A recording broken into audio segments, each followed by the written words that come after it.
What up, player profiler faithful? It's Matty Kiwoom. Welcome to the latest episode of The Game Plan. Today, we are jumping into the rookie rankings because a big event happened just last week, the NFL Rookie Combine. Have you heard of it? And I have a very, very special guest. So get out your pens and your pads and let's start game planning to dominate our Dynasty fantasy football leagues.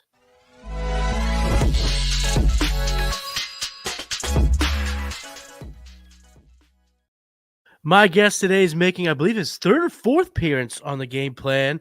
He is the host of the Dynasty Life podcast show, press coverage, and first class fantasy here on the Player Profiler Network of shows. He is also my co-host on the Futurecast. I'm talking about the OG, Mr. Theo Gremminger, and actually, let me add, the highest viewed game plan of all time. Take that, Cody Carpenter. Take that, Derek Brown.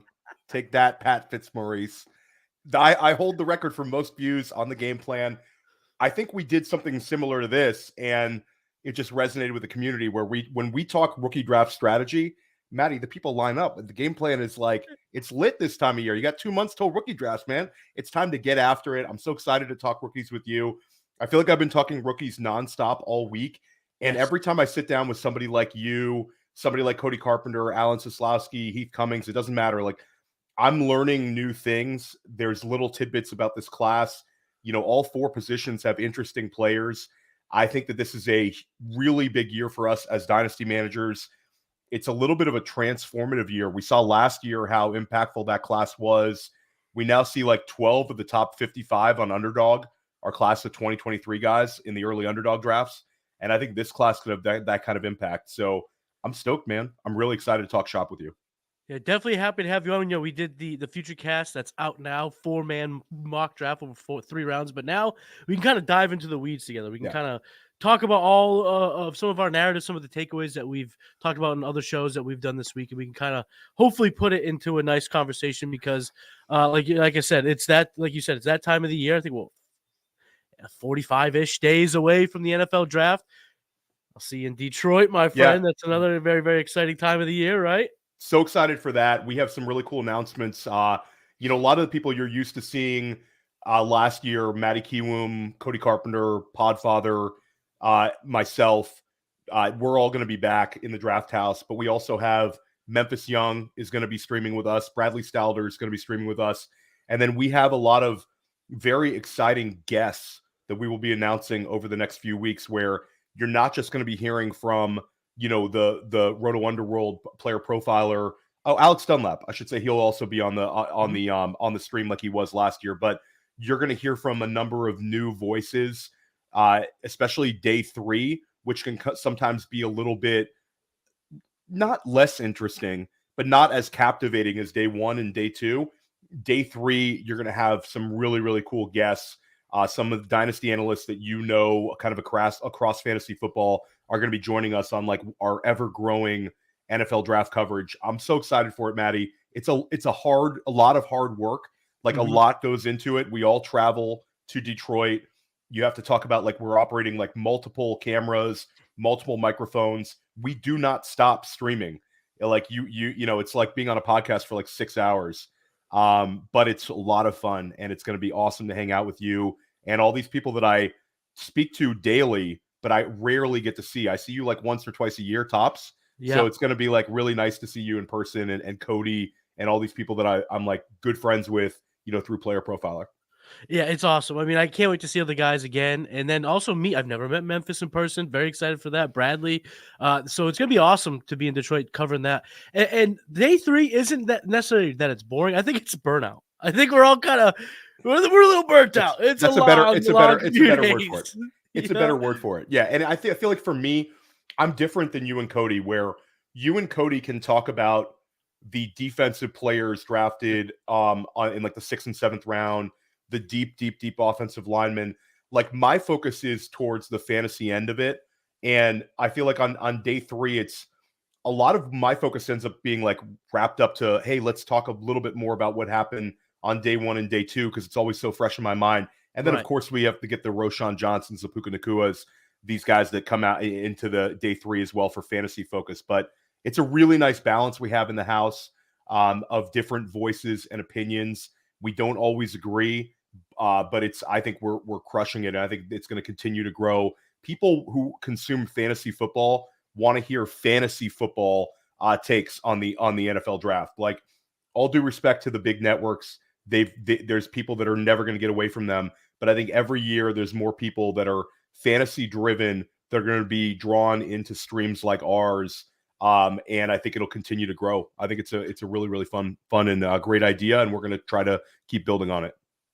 Player profiler draft coverage is honestly, last year we took such a, in my opinion, such a groundbreaking step to production for the draft. No one else had a full house of all these guys from the same network streaming there. I did the game plan there, trade gods there. Everyone did their own shows there. It was an unbelievable atmosphere, and this year is just going to be all that much fun. So be on the lookout for that, because it's going to be sick.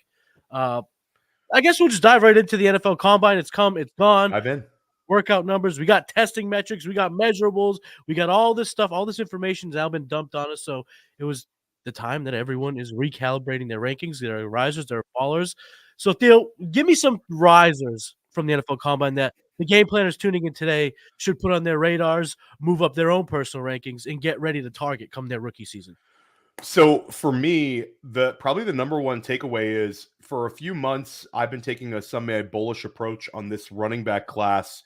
And I think the Combine really helped that. There was a big pushback in the community that this is a year to sort of avoid running backs. There's not too many impactful running backs.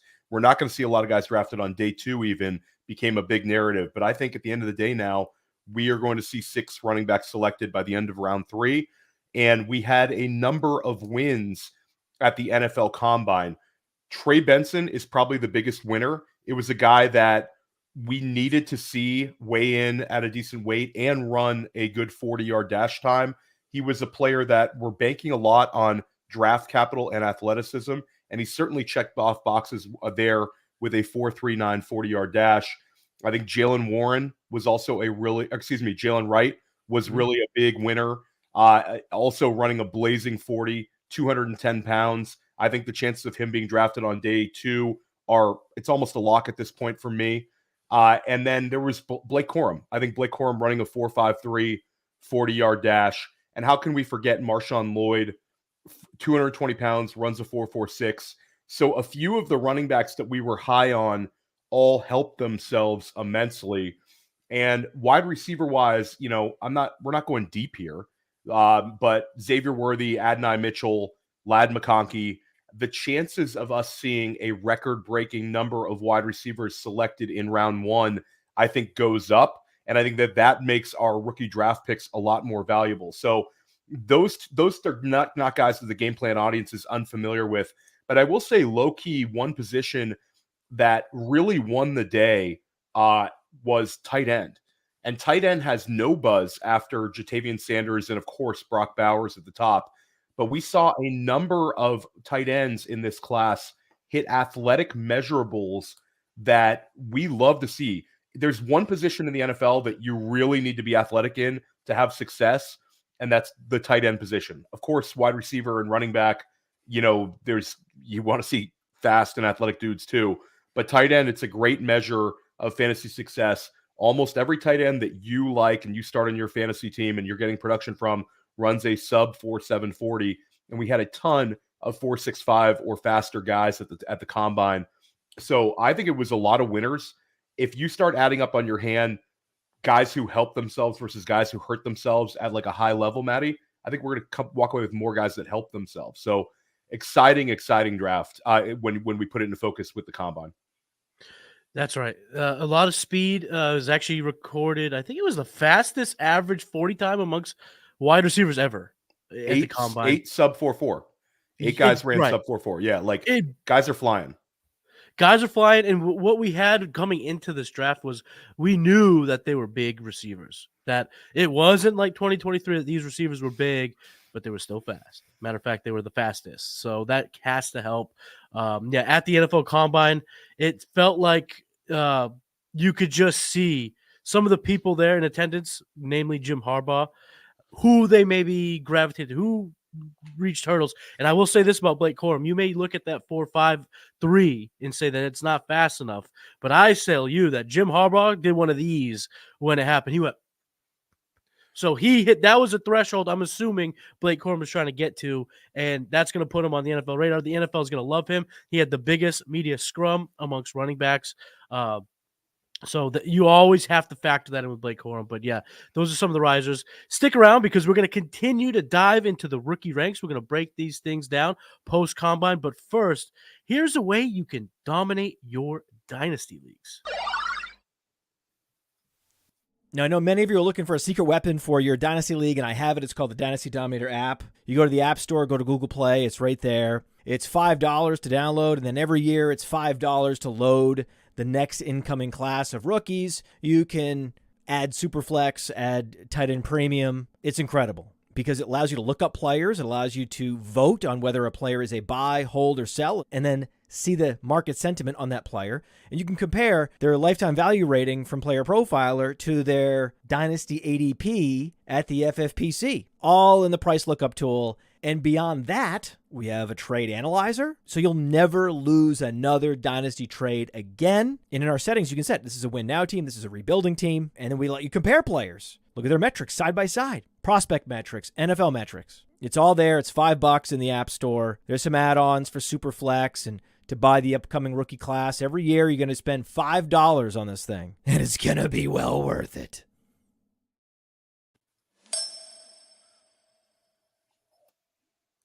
Matty Kiwoom here, joined by the OG, Theo Gremminger. We're talking about rookie rankings post-NFL Combine. We talked about some risers. Now, let's look on the other side of the coin, the more negative side at that. What players saw their stock kind of fall after their Combine performances? Yeah, I mean, we start at the running back position. I think it's Bucky Irving was a player that I was really, really excited about, led the nation in running back receptions last year at Oregon. We've had this run of like these 190-pound running backs that have been performing very well. And the community, the Dynasty community, was really ready for Bucky Irving to be kind of the next one. And he ends up being a little lighter than we wanted, a lot slower than we wanted. It was a little bit unfortunate because this was a guy that I think the chances of him being drafted on day 2 are kind of out the window. And it's harder to bet on this profile from day 3. He could definitely still make an NFL roster. I think he's still a guy that we don't want to ignore, but he's not a guy that we want to sink high-end rookie draft capital into. Audric Estime was a guy that we were also very excited about. I know the two of us, along with John Lobb, were very excited about Audric Estime now for months, and he runs this exceedingly slow 40, which didn't really match up well to the profile. I'm still interested to see if he can turn that around sort of at Notre Dame's pro day as a chance of kind of like a get back. You're talking about a guy who had so many breakaway touchdowns, but if he doesn't show us a little more speed, it's hard to bet on that sort of profile, especially with the sort of guys that we're able to take in this class that are really kind of next level athletes that are going to have the draft capital. And then Troy Franklin. I mean, Troy Franklin was the guy that I was pounding the table for weeks and weeks and weeks. And I think you have to adjust him based on his combine performance a little bit, especially when you put into comparison that we're going to see like 17 wide receivers drafted by the end of day 3. So we're going to get so many profiles that we can bet on. I'm not out on Troy Franklin, but I am certainly out on using a high-end first-round rookie pick in single QB leagues. There's just too many good profiles to bet on for me. Troy Franklin, mega producer, but he weighs in less than we wanted. He's a little shorter than we wanted. The 40 time it was supposed to be in the 4.3s, gets the 4.41. 4.41 is still fast, Matty, but then Cody and a couple guys like yourself who were there were concerned about how he looked in some of the drills as well. So just not a great combine for him. And the chances of him being a first-round pick in the NFL draft go down as well. So I think those 3 are kind of ones I've circled kind of as guys that certainly didn't help themselves at all. Let me ask you this. So we've had rookies on the mind, obviously, for longer than the week, but especially this week.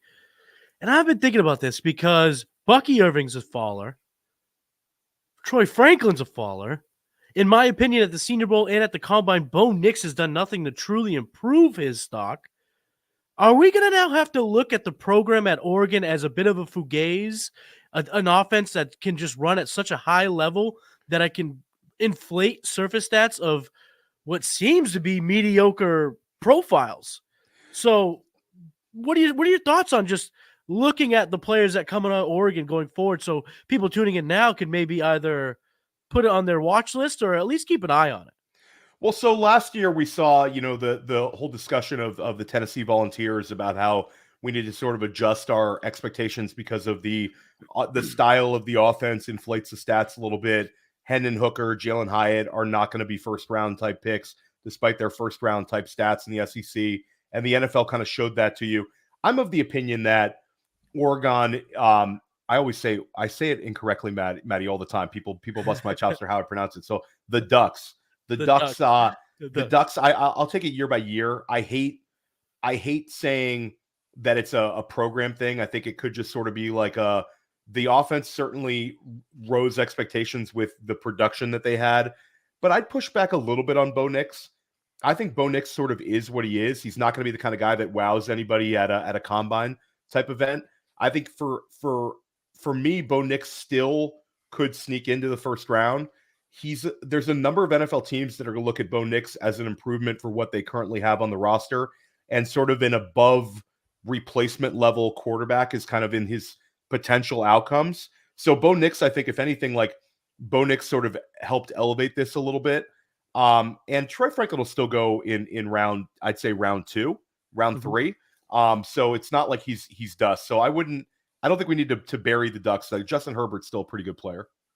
Oh, for sure. But that was before, right? That was before Lanning was up there, I believe. Lanning's getting dudes every year. Well, Evan Stewart is the guy that could buck this trend. But the reason why I want to put it on the thought process, why I want all the game players tuning in to at least keep it in the back of their mind, is because next year we're going to see Dylan Gabriel and Tez Johnson. Tez Johnson's a former 3-star that looked great last year that seemingly could elevate his role going into 2024. And Dylan Gabriel's on his 17th school in 14 years in college. So, but he could also get that Bo Nix bump. So I just want to keep an eye on it. Not saying it's done, and never will I ever, call a kid's performances in college negative. It just maybe we should just pump the brakes on some of the prospects that are coming out of there and just keep it for what they are. Don't overinflate it because of their godly numbers in college. But just something to think about. The next question I want to ask you is kind of the most fun one. It's the one that we can kind of put our muck boots on and dive in deep, get a little dirty here. Name a few sleepers that have emerged for you post-combine. Well, two guys that I think really helped themselves out at the running back position that we need to have on our fantasy football radars are Dylan Lobby out of New Hampshire, a guy that you've been high on for a while, Matty. But everything we wanted to see out of Bucky Irving, we saw out of Lobby. And this is a guy that was a big time producer when it came down to it at New Hampshire. And what he does really, really well is he catches the football. Right now, I think he's got to be a top 10 running back in this class. The chance that he could get drafted in round 4. He had a 97 speed score, which was exactly what we kind of want to see. His speed score was neck and neck with Blake Corum. So Lobby gives you a 4.5, 4.40 at 206 pounds with that sort of receiving profile. The NFL teams are having him work out at wide receiver as well. For me, I think that's a testament to his versatility. And then another player who has sort of been a slow drip, there's been like a hive for him, but Kamani Vidal of Troy State runs a 4.4640 at 213 pounds, gives him a 107 speed score, which puts him behind the Bensons, the Wrights, and the Lloyds. But it puts him right in that wheelhouse of like raise a couple of eyebrows. If he lands well, that could be a guy that I think really takes a step forward. And then certainly wide receiver Malik Washington is a guy that's gained a lot with me. I think Malik Washington, I had Brett Whitefield on press coverage this week, who's sort of does a lot of similar things that Cody does, like in more an NFL draft guy as well as a fantasy guy, also like yourself, Matty. And he thinks Malik could sneak into day 3. And if he does, I think he becomes a major value. But I think at the end of the day, it's going to be hard for NFL teams to pass on him in the 3rd round. Basketball background, played quarterback in high school, goes to Northwestern, and they don't really pass the ball. So he goes to UVA, has this insane year this year, 110 receptions, 1,400 receiving yards, sort of like the only player you really wanted at UVA offensively, and defenses could not stop it. And then he goes to the Shrine Bowl, not the Senior Bowl. So Shrine Bowl, he rips it up, but people are like, whatever, it's the Shrine Bowl. And he ends up crushing the combine, 192 pounds, 5'8.5".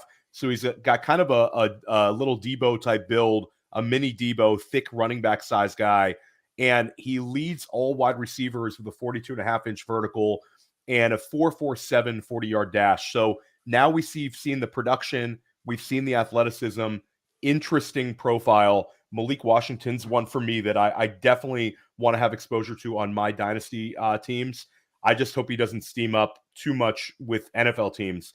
I mean, we always look for like the Tank Dells, and that could be a little Tank Dell. It's weird, right? I mean, Tank Dell, Puka Nacua, those are the two names that everyone's comparing. Who's this year's version of that player? But I'm not hearing many people call Malik Washington this year's version of Tank Dell when he is built like a tank. I saw him in Indy, and I was, whoa, this kid is he's rocked jacked. up. He's rocked up for dude. sure. Yeah. And he was one of the thing about Tank Dell that is always forgotten is the fact that he led the nation in receiving yards. Crazy production. Malik Washington was amongst the college leaders in receiving yards, and now 4.47 speed, 74th percentile. He's got a great burst. Why wouldn't people be talking about Malik Washington as a possible 2024 version of Tank Dell? And just want to real quick about Dylan Lobby. He looks like Rex Burkhead. I'll say that. Yeah. But he don't play like Rex Burkhead. He is fast. You mentioned some of the workout metrics. He had the best, not the second best, not the third best, but the best shuttle in amongst running backs. He was clocked at over 20 miles an hour on multiple days at the Senior Bowl. This kid has workout speed and game speed and has the ability to catch a football. So make sure he is on your radar, planners. And Matty, he's from Long Island. He's from Strong Island, baby. That's where I live. So we're rooting for. Go ahead, Dylan. We want to see you tearing it up in the league. Yeah, and I asked a lot of players at the combine if we should draft him in fantasy. Just a fun little question that got a lot of the guys smiling, a lot of guys good vibes. He had the best answer. He had absolutely the best answer. He broke it down. He could catch the ball, so he could play receiver. He could play your flex. He said it was perfect. Great answer. So we're all rooting for Dylan Lobby. The top three receivers, okay, they're ballers. They're game changers. They are franchise-altering wide receivers. Rome Odunze, Malik Neighbors, Marvin Harrison Jr. All of them are studs. So we're not worried about ranking them in this class. We all know they're 1, 2, 3. We all know they're in a tier of themselves. But where do you have these guys in your overall dynasty ranks at wide receiver? All three of them are in my top 12, Matty. I will take Rome. Yes. I think Rome Odunze, I'm pushing into the top 12. This is probably the best value if you're trying to chase it in like best ball drafts, early underdog drafts. Like he's probably like wide receiver 30-ish right now. Definitely a value. I think he'll be drafted closer to low end wide receiver 2 when it's all said and done in redraft and in best ball. He's going to be a top 10 pick, 6'3", 212 pounds, averaged more fantasy points per game than any wide receiver. I mean, you talk about Malik Washington production. Rome Odunze is doing that, and also he's doing it next to two wide receivers that I think will be drafted inside of the first 4 rounds of the NFL draft. I think Jalen Polk is going to end up being let's call him a second, third round pick, and let's call Jalen McMillan a early day 3 guy if he can't sneak into the end of day 2. Both of those guys are going to be gone by the end of round 4, and Rome Odunze still dominated everything for his team. This is a fantastic player. Malik Neighbors and Marvin Harrison Jr., I think that the community's already pushed up into wide receiver 1 land. I think the question with Marvin Harrison Jr. is when you start comparing him to Amon-Ra St. Brown, A.J. Brown, Garrett Wilson, Puka Nacua, that tier. And I think certainly I'm taking him over any of those guys except for Amon-Ra St. Brown, and that's a conversation. Just the immense upside, Matty, for Marvin Harrison Jr. And then Malik Neighbors, I think for me, he's inside of, probably the top 9, top 10. Yeah. I've seen a trade go down in an FFPC league, single QB league, where one of the better FFPC managers, tons of skin in the game, pivoted Garrett Wilson straight up for the 102. in single. People are doing trades like that because I think they know what Malik Neighbors could become. And at the end of the day, Matty, we're not like betting on profiles at this point. We're also betting on, like, we know these guys are going to go inside of the top 12 picks in the NFL draft. So great indicator of incredible talent. Some of the guys we've seen in the past, the Julio Joneses, the Calvin Johnsons, the Jamar Chases, these truly elite guys get truly elite draft capital. And these three guys are no different. So I'm pushing them all up in the dynasty rankings. The overall bump is coming because Yeah. the landing spots projected for these top receivers are pretty dang good, if you want my opinion. I mean, if the Bears go with one of them at 9 to match up with Caleb Williams, we love it. Getting Kyler Murray, his wide receiver 1, we love it. Having Justin Herbert get another weapon, the heir apparent to the wide receiver 1 on the team, we love it. And hell, even in Tennessee with Will Levis, we like the arm enough that if they go there and they establish themselves as the wide receiver 1, as we expect, all three of these guys are going to be immensely valuable pieces in our dynasty games if they aren't already. So I love that you included Tennessee, Matty, because I think also, like, when we look at what Callahan did in Cincinnati stylistically as a coordinator, the immense success we saw with Jamar Chase in his rookie season, and if he ends up with a player like a Rome Odunze or a Malik Neighbors at that 7th overall pick, that becomes the focal point of their offense early on. So I've actually circled Tennessee and Denver as two places that people don't want any part of for pass catchers, but the opportunity to be the focal point of the offense, to be a high target earner for those three wide receivers, as well as Brock Bowers, is really, really exciting. Those are like fun landing spots for me. I like the Tennessee one. And it's not even a Will Levis argument. It's just a lack of young pass catchers who've done anything in the league, opportunity to be the focal point of an offense in Tennessee with Derrick Henry on the way out, and a new coach who's known for, moving the ball through the air. So I think that Tennessee is a fun landing spot. 3 wide receivers, we're not arguing. They're studs. They're not going to bust. We don't see busts in their profile, but that doesn't go for everyone, right, Theo? So which guy from this class, after you saw them in the combine, are you labeling the bust candidate of the year? It's a really tough one for bust candidates. I think for me, Matty, there's a lot of these guys I like. I certainly, the higher they're selected in the NFL draft, the more likelihood of failing to deliver. Brian Thomas Jr., maybe if he ends up at the 105 in single QB, becomes something where I feel like he might be getting drafted towards his peak value. And I don't think he's necessarily the one for me, I have him as wide receiver 4 in the class. But I think like him and Xavier Worthy might steam up to a point that it's hard for them to give us return on investment at their rookie price.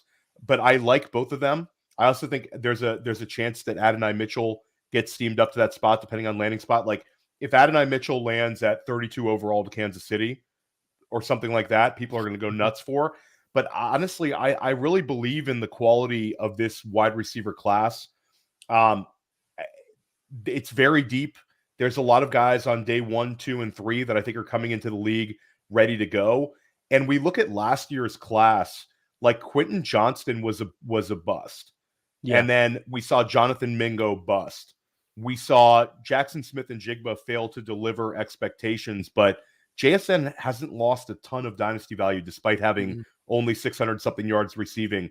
This class is just better than last year, and last year had so many hits. I think wide receivers are coming into the league more ready to go than in years past, and we're seeing, we've seen wide receiver finish in the top 6 scorers of the position in 3 out of the last 4 years. I don't know if this is necessarily a class that I want to fade completely in any regard. Even doesn't matter where I'm picking in my rookie draft. I want to have access to this wide receiver class. If you're a high volume manager, I want you to have access to several of these guys. And I'll push back on the Keon Coleman busting. I know that's a guy that, like Keon Coleman, to me, I think the fact that he runs the 4.6 might actually make him more appealing because you're not going to have to use a potential very high rookie pick on him like you would in the past few weeks. It was looking like. So I don't know, Matty. It's sort of a cop-out answer. I think we'll know more when we know the rookie draft price for avoids at cost. more so than fading the profile? You know what? The question was there, but I honestly don't have an answer myself because Yeah. Brian Thomas is kind of being labeled that guy, and I know he has probably this a thin margin for error given his skill set on an offense, but he could still go to the Buffalo Bills, and we are throwing up a confetti. We're very, very excited about that and that type of profile being there. What I will say for a cautionary tale for all the planners listening is if anyone you hear start getting steamed up into the top 3 tier, that is where you should start avoiding. No one, no matter what situation they go to, should be steamed up into the Adunzi, Neighbors, Harrison tier. So if Thomas, you start hearing people say, I got Thomas with those top 3, red flag. I got Adonai Mitchell with those top 3, red flag. That is where you're right. You can get in trouble overinflating the value and then putting expectations on a player that doesn't necessarily deserve those type of high-end expectations. So that is where you can find some problems. You make a great point, Matty. I think it's also a fact that the tier between wide receiver 4 and whatever your cutoff point, whether it's wide receiver 8, wide receiver 9, that super appealing next tier, that's a larger tier than like the top 3. And I think when it comes down to it, like that top 3, the gap between wide receiver 3 and wide receiver 4 is there, despite the appeal of guys like Worthy, the guys like Thomas, Mitchell, Ladd McConkey. They're just not in that truly elite tier. That tier is going to go in contention for wide receiver 1 overall many seasons, the Neighbors and the Aroma Dunze. I think both of those guys would have been wide receiver 1 in the 2023 class ahead of JSN. And I think both of those guys would have probably been right there in discussion with Garrett Wilson and Drake London for wide receiver 1 as prospects in that 2022 class as well. I agree. We're going to see probably a similar draft pattern in 2023, except it'll happen in the very beginning of round 1, not in the 20s. You'll see a smattering. You'll see the top 3 come off the board, but it'll probably be in the top 10. The 3 of those guys will probably come off in the top 10. So that's the difference of skills there. And my mock 3.0 it's on its way. It's going to be out in the next few days. So there are some juicy landing spots. I love them. They're fun, and I think they're realistic. But don't steam them up to the top 3. That is the cautionary tale. We talked a little bit about running backs in the beginning of the show, some of the risers of the class after great performances at the NFL Combine. But I want to ask you this because it's becoming such a vague evaluation for the class in general. Where would you have guys from 2023, the guys like Roschon Johnson, Kendre Miller, Zach Charbonnet, where would they rank in this 2024 class? Because maybe that helps gives the planners a little bit of a compass as to how they should be evaluating this class as opposed to last class. Charbonnet was the guy that I really liked throughout the process, and I think that Charbonnet was a second rounder last year, just happens to land in the situation that was probably the worst for him in terms of pathway to bell cow work. But I think Charbonnet would have been, let's say, he would have been a lock to be top 5 in this class. And I think it's a little bit of I saw Matt asking like Alex Dunlap this week on Mind a Mansion, pressing him to like where Roschon Johnson would be in this class. And Alex like gave some pause to it. And I'm like, Alex, Roschon Johnson would not be in contention for number 1 in this class. I think that's hindsight thinking to think that he would have a 4th rounder in 2023 would be a running back 1 consideration in this class. I do not see that. I mean, look at how much more successful Jonathan Brooks was at Texas than Roschon. And certainly Bijan was there, but like he looked better than Roschon at any point, even in the limited touches. Kendre Miller, interesting one, because Kendre, I think if he would have gone back to school at TCU with his profile, probably would have been in the mix. And then Charbonnet, like I think he'd be there too. I don't know. I think that this class again is underrated when we look at speed scores for how those guys did. Like Marshawn Lloyd is a bigger back like Charbonnet, and he's faster, and he's also going to get the similar draft capital, better speed score. Blake Corum was more productive in college than any of the backs you listed. And then when we get down to it, Jalen Wright is faster than any of those guys. Jalen Wright, Devon Achane, that could be how some NFL teams view using Jalen Wright at the next level after seeing the success of Achane. So it's an interesting one. And I think the idea of re-rolling last year's guys for this year's guys is, and the term re-rolling in Dynasty is I basically trade for value just to get that rookie pick. Yep. The idea of being able to flip one of these guys to get access to one of these new running backs, it might not be the worst idea because the path to touches simply might land better for some of these rookies than these guys in current situations. Charbonnet's a guy who we need to see an injury to Ken Walker to really open things up for. Roschon, as much as we like him at Player Profiler, I don't know if there's that sort of attachment in Chicago. Khalil Herbert is still there. He's still cheap. Roschon showed he can catch the football at the next level. And the jury's out on Kendre Miller. I expected a little bit more out of Kendre Miller last year. I know he missed the beginning of the year with injuries, but I expected a little bit more out of Kendre. So it's the same coaching staff back in New Orleans. Just because he's a year older doesn't mean we take this next step. I still want Kendre Miller, but I think I would take any of these rookies over him now based on the fact that he didn't do it last year. Yeah, and we're going to find some of that, right, with the 2024 guys. Some of our favorites are going to go to landing spots that have somebody there that we need an injury. We need to see how the season plays out. But, yeah, I think it was just interesting to bring it up because I think what we're realizing is once you remove Bijan, once you remove Jahmyr Gibbs from the equation, they're in A-Chain, I would say, A-Chain, because he got him, Matty. As such a dynamic player. It's a pretty similar class in terms of very landing spot dependent guys that you want in your roster, guys you're going to want to gobble up in the second, third, fourth rounds of your rookie draft. And even if they're not in an ideal situation, could find their way to playing time. But I'll say the one I want to buy, the year two back I want to buy right now, but nobody's selling, is Chase Brown. Chase Brown has the path right now, especially with Mixon, potentially not returning to Cincinnati. Cincinnati could obviously draft one of the backs we've referenced, but Chase Brown showed us so much as a high-value touch guy last season on a limited sample size, has that sort of explosive ability, very, very fast back, and I think that he's shown enough as a receiver that we should get really excited about him in fantasy. That's the guy that I'm sort of like trying to buy right now from that 2023 class. So let me ask you this then. This is kind of off the cuff. This isn't the show notes, but it's got my brain a churning. We talk about rolling over these running backs, taking these second-year guys and moving them for picks. But isn't there a good way to be successful in fantasy by doing the opposite?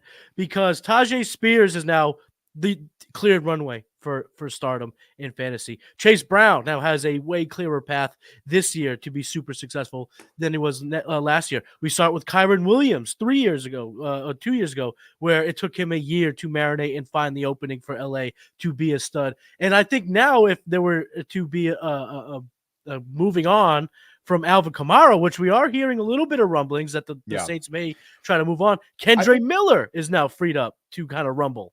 I think when I look at Kamara, I think a restructuring of a deal is probably the most logical outcome to the situation. Like, I don't see New Orleans with the same coaching staff sort of moving on from Kamara, especially with Derek Carr returning. They're not really overhauling the offense, and they were so reliant upon Kamara, like with what they did stylistically when he returned from suspension. But I do like your overall scenario that we do see a lot of running backs take big steps forward in year two. I still think we need to look at each and every situation, but there's sort of it's a trust factor from these NFL coaches. I feel like, especially on things like pass blocking, things like how they're used in the passing game. Mm-hmm. We saw James Cook take a big step forward. We saw Rachaad White take a big step forward with Devin Singletary and Leonard Fournette being kind of cleared out of the way. So I think you could kind of go both ways with that argument, Matty. But I do think in terms of gaining dynasty value, the rookie running backs gain significant amount of dynasty value, probably a little more so than a year two back taking a big step forward without, and obviously with respect being given to what Rachaad White and James Cook did last year, Kyron Williams, we still didn't see the dynasty marketplace just go absolutely bonkers.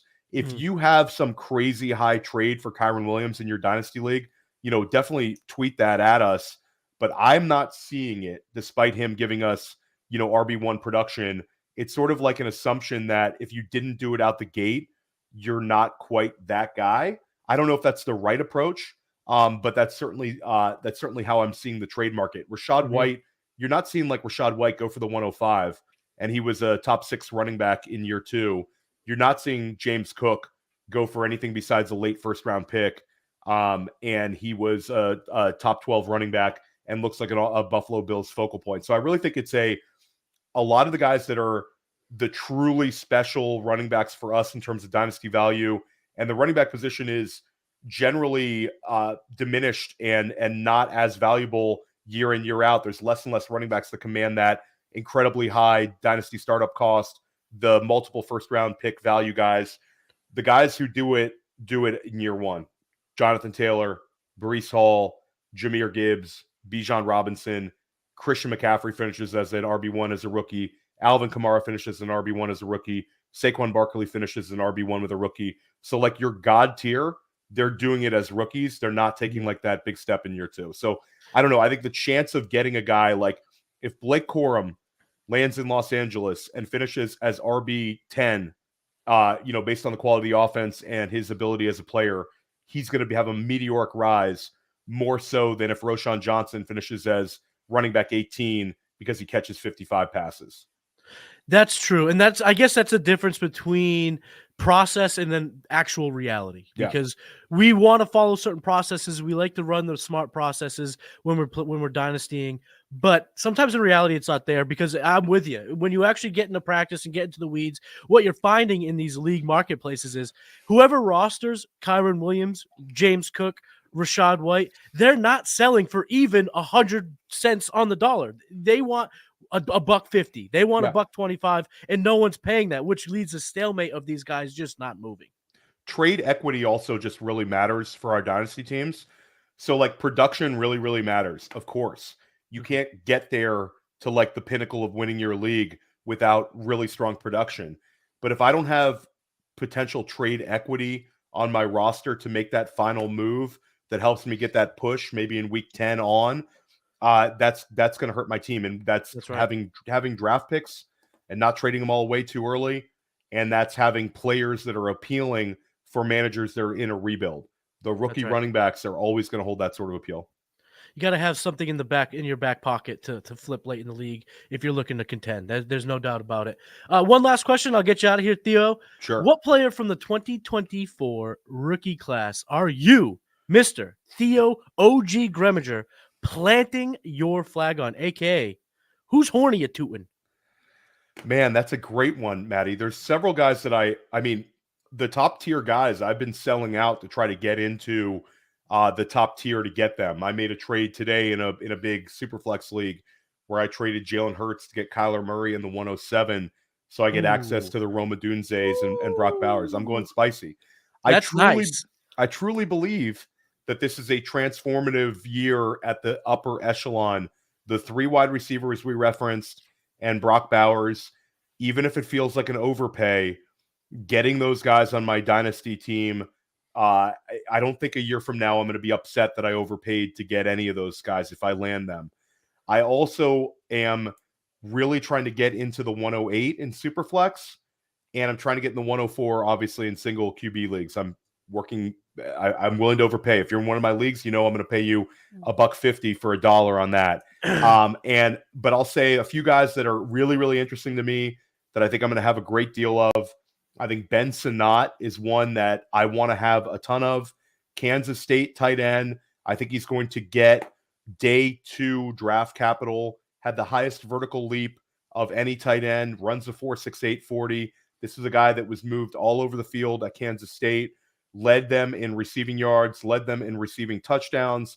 They had a lot of balance in terms of their passing game, and Sinnott still led them in both categories. This is a guy that I think is a little bit under the radar, but I think he profiles as a guy that could be a big dynasty producer for us. And then wide receiver wise, Matty, just based on how I think that rookie drafts are going to plan out, I think Roman Wilson will end up being a guy I get a lot of, because he didn't do a whole lot at the combine. Guy runs a 4.41. It wasn't like he, disappeared, but I think he's going to be a round 2 pick. And I think the fact that he didn't steam up in these, like, we were fully prepared for him to do a mini version of what Xavier Worthy did. It didn't happen. He also didn't work out in a number of drills. Makes me think he was maybe banged up at the combine. For him to sit out of things with that sort of athletic profile just doesn't make a lot of sense. So I think I'll end up with a lot of him at the end of second rounds. And then running back wise, I want to have access to my top 6. I think I believe in this running back class.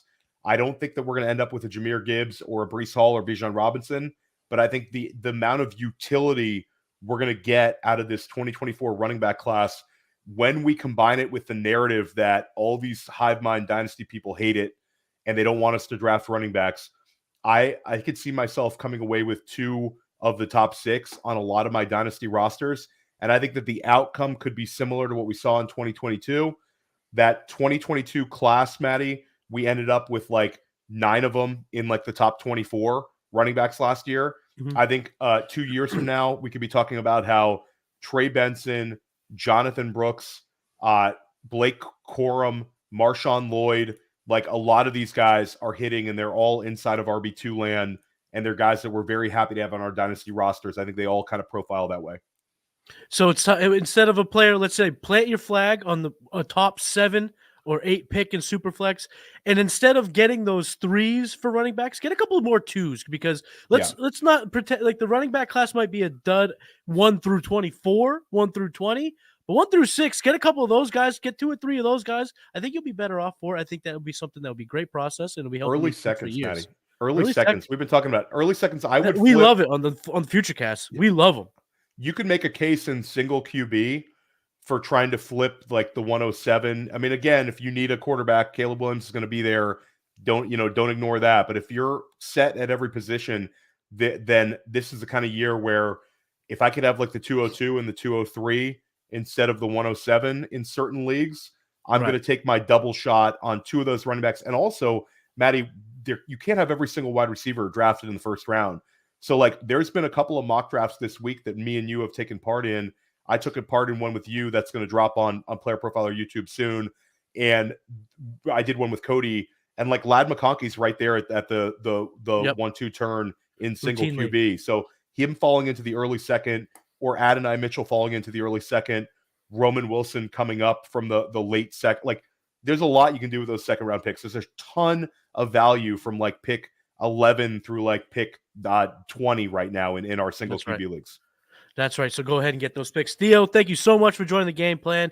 Tell all the people listening where they can get you, where they can find you, and where they can take in your content. Yeah, you can find me right here on Player Profiler YouTube. All my shows are here. You can find Matty and I dropping Futurecast episodes. We just did a mock draft with Austin Abbott and John Lobb. We're going to be doing mock drafts. We're going to do a lot of this rookie discussion heading right up into rookie draft season. You can find me on Dynasty Life, Sonic Truth, First Class Fantasy sometimes, and press coverage whenever I can record it. And my written work is at playerprofiler.com. You can find me on Twitter at the OG Fantasy. And maybe I'll be back here in the game plan. You never know, Matty. We might have to squeeze one more in. Of course you'll be back, OG. You're my guy. I love having you on here. And make sure that you're tapping into all of Theo's work here at Player Profiler, because seriously, you are one of the hardest working dudes out there in the industry. The amount of conversations you're having, the topics you bring up, the amount of shows you crank out, it's unparalleled. It's truly inspirational for guys like me. So thank you for everything you do. Appreciate that. And if you want to rock with any of the stuff I'm doing, find me on X at Matty Kiwoom, playerprofiler.com. Mock Draft 3.0 is on the horizon. The big board's going to be expanded to the top 125. Got the game plan, trade gods, Futurecast, blue chips, and the hurdle on Tuesdays. And don't forget patreon.com/the executives. I'm Matty Kiwoom, joined by the great OG Theo Gremminger. Keep game planning, my friends, and I'll see you next time. Peace. From the Podfather to you, I deeply appreciate you tuning in. And many ask, what can I do? What can I do to help support the hosts, the research they do, the production costs? Go to playerprofiler.com, Dynasty Deluxe, World Famous Draft Kit, Rankings, DFS Dominator, and of course, data analysis. Subscribe to any one of those, and you support all of us and take Player Profiler to the moon.